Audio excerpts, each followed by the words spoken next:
All right, everyone, this is Nana, the Bernedoodle puppy. She's with us for our puppy raising program.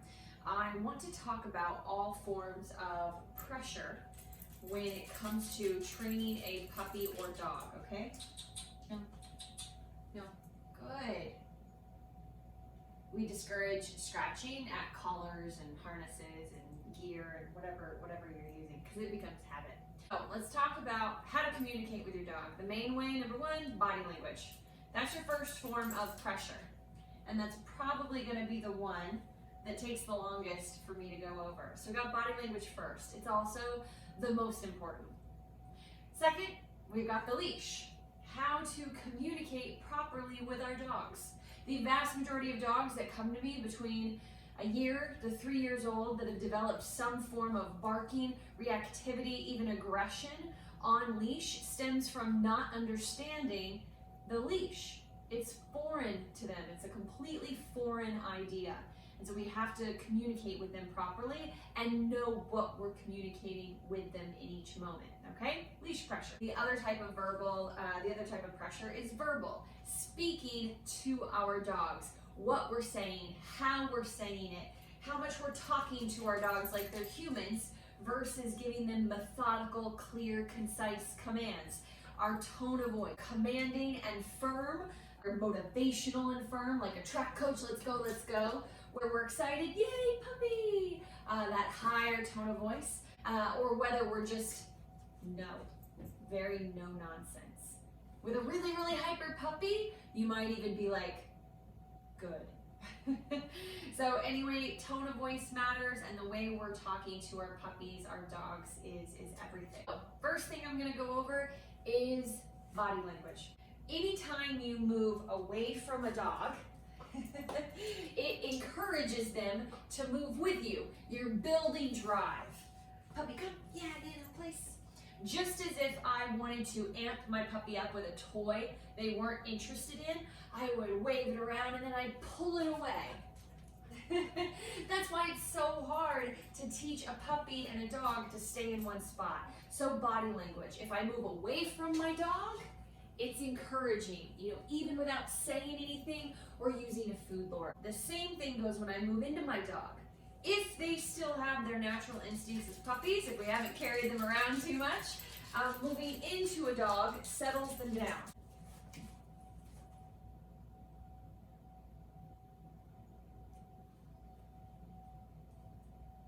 So if I need to move away from my puppy and them not follow me, which is very hard, I'm going to, wow, you're so itchy.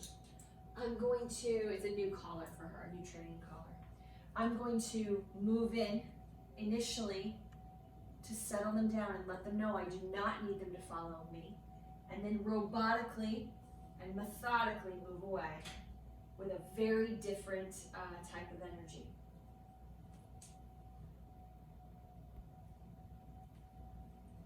And then when I want her to follow me, it's more passive, inviting. Nana, Nana. Now let's talk about commands. Obviously, if I want her to go somewhere, I start by pointing or open hand guiding. This is paired with food, and they really learn to follow hands. Now for sitting down, it's not, I don't want to overly complicate it, but it is important that everybody's on the same page in the household.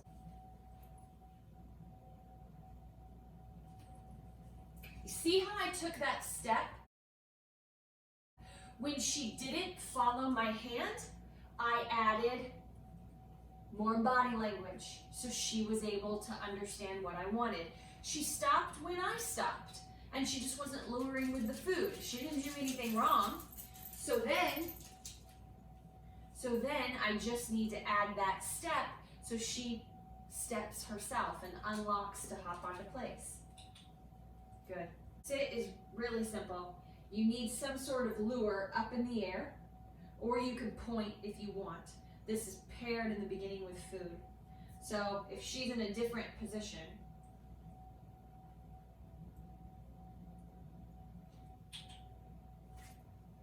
good. it's that rainbow up over the head and kind of back a bit. You see how she went backwards? You can't just go, when you're teaching this originally, sometimes you can't just go up in the air. You actually have to rainbow back to get that behind to settle back. So you can point up in the air, or you can do the duck face and just go up. But either way, for sit, it's an upward motion. And if anything, my body is going to lean into her a bit because I've got that rainbow motion backwards. The reason this is important, even though your puppy knows sit, is when you go out into the real world and you start going to the park and there's so many things going on and she's really not listening, they always fall back to body language. You get that focus, you can get her attention, and you go to that rainbow lure with a little bit of that lean in, and she will settle and listen so much faster, and then she'll start to calm down and listen more to your verbals. Verbal is not a first language to dogs, unless you're growling and barking, but they don't understand English or Spanish or whatever you're trying to teach them. And so it's always body language is your foundation. Right? Practice it at home. You don't even have to have a dog. Just have all the family, all the kids practice standing still with their feet and going up in the air. And then if they want to practice a little lean in, they can do that too. Now down is right between the paws when you're first teaching it, and you just wait the puppy out. Good. But you obviously want to transition off of that really quickly, and you want to be able to just point. But that's how they're taught initially, in case you ever needed to know that, if your puppy gets overwhelmed and they need a really strong lure down to the ground. Yeah, sit.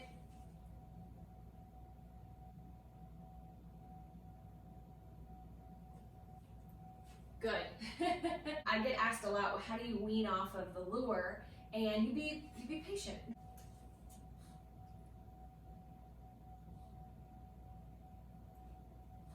Good. So that was no speaking.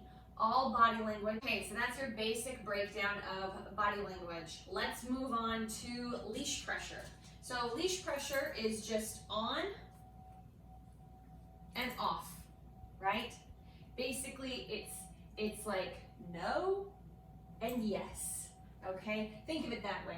So if your puppy pulls and you just hold pressure, maybe increase it a little bit, and as soon as that puppy takes a step in the right direction, you're loose leash again. When your puppy's doing something good and you're sitting with just even a tiny bit of communication on the leash, it's confusing, stressful, frustrating, and even from a young age, all this emotion builds over time, and then before you know it, you have a 1.5-year-old barking dog at the end of the leash. So you have to become aware of how you're communicating with your puppy. So what I'm going to do is, I was doing my body language earlier, so what I'm going to do is I'm going to add leash pressure and then my body language to help her understand what I want her to do, how to turn the pressure off. So same with place. If she's distracted and she doesn't listen to my body language or my verbal, I can pressure on, pressure off right away. Good. Good job. So pressure on, come, good. Good job. So that guidance is so important. If you are, for anyone wondering, she's on a star mark collar. We use that for vast majority of our puppies that are over 12 weeks old. So if this is your dog and you're quick, say you're holding pressure, you're not pulling, but you're quick on the leash, it feels like a jolt, which is a low-level correction, an more intense communication. We're talking about guidance. Pressure on, off. Sitting down, it's the same thing. So if I want to go into a sit, pressure goes up and back, just like that food, just like that food lure with the body language in the rainbow. That's how sit is. It's not necessarily straight up in the air, it's a little bit angled. So let's see if I can get a good one of that for you. Good. Good job. And slide down. This is how you teach a puppy to down on a slick floor. Some of them get uncomfortable and they jump up, and then other puppies like her, it's really useful.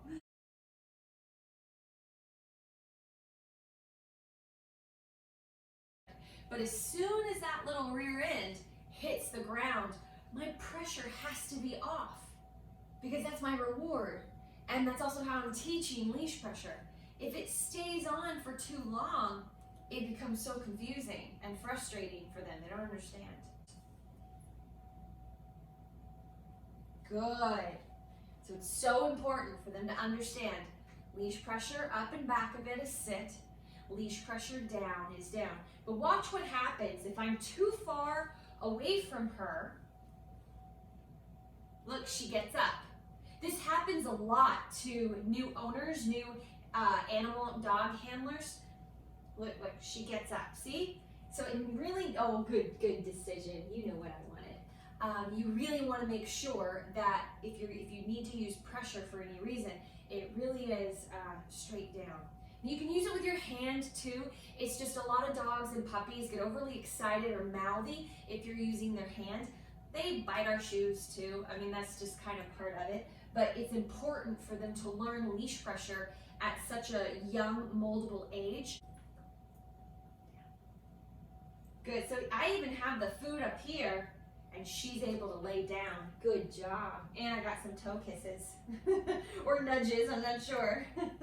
Oh yes, you're good.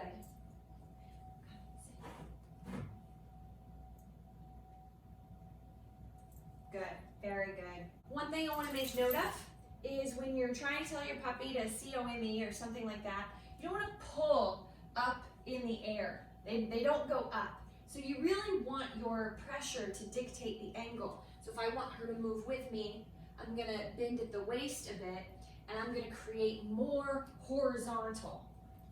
So if I'm just like, let's go, and she shoots out ahead, let's go, good job. I want to do that angular pressure. And even that verbal was a habit. Let me get rid of the verbal. Good. I am still using verbal for markers. You guys might have noticed. Even though I'm not giving the command, I'm still marking her good decisions. Good.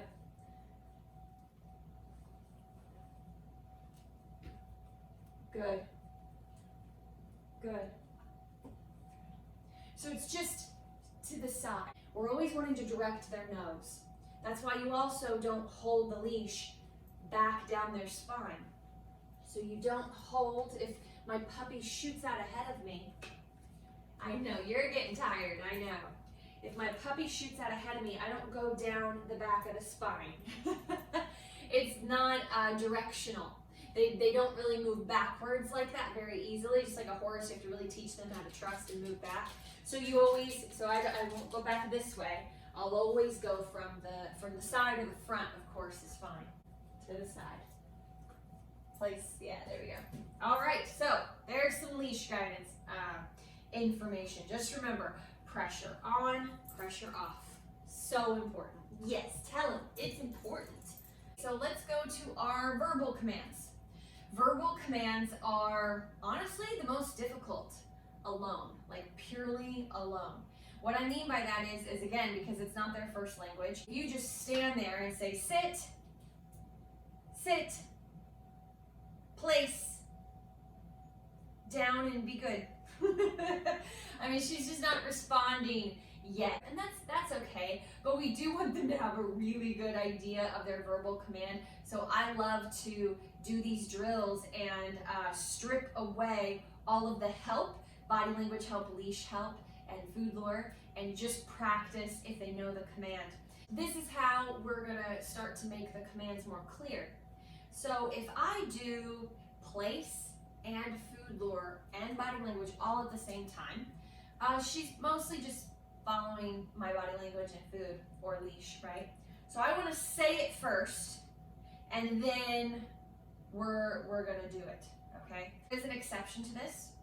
Some of you out there may want to do the position that the dog is in 20 times before you say place, and that's perfectly fine. But she gets on and off, as you can see, really easily. As long as the puppy's getting on and off really easily, I can go ahead and name it. Place. Good. And release food. Sit. Good. And release food. Down. Good. And release food. Her sit is where she's most solid. That's because the family really worked with her on that initially. That's already really solid. So I was able to just say it and she did it. I'll be honest, I don't think she knows down yet. She should have a pretty good idea, but I don't know if she knows it well enough to do it in the way that you just saw. Place, we always pair place and down together, so it starts to just become muscle memory. I won't know yet if she knows down with me being perfectly still until I'm out in the yard and there's no dog bed or place caught and I just stand there and she's looking at me and I say down. So I don't think she's quite there yet. Anna, come. Excellent. Wow, that was so good. I'm impressed. So I'm going to say it first.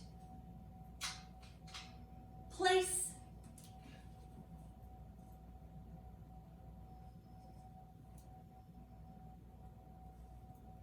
Good. Place, good place. Notice I didn't repeat myself. I didn't say place. And then place when I applied leash pressure, and then place again when she was on it. You don't want to overuse the word. Down.